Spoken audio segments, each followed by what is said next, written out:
વડોદરા શહેરમાં ટિમ્બર બજારોમાં જીએસટી ટીમની મોટી કાર્યવાહી. વડોદરા શહેરમાં આજરોજ ટિમ્બર બજારોમાં જીએસટી વિભાગ દ્વારા મોટી કાર્યવાહી હાથ ધરવામાં આવી હતી. શહેરના અલગ અલગ વિસ્તારોમાં આવેલ ટિમ્બર બજારના ગોડાઉનો પર જીએસટીની ટીમે અચાનક તપાસ શરૂ કરી હતી.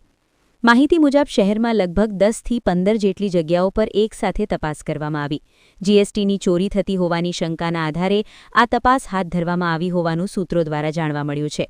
તપાસ દરમિયાન અનેક દસ્તાવેજો અને બિલોની ચકાસણી કરવામાં આવી રહી છે.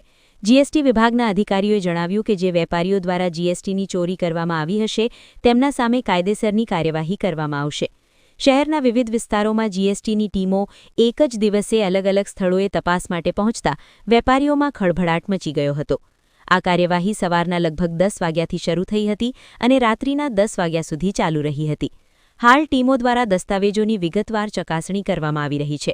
આ સમગ્ર મામલે વધુ માહિતી અને તપાસનો સંપૂર્ણ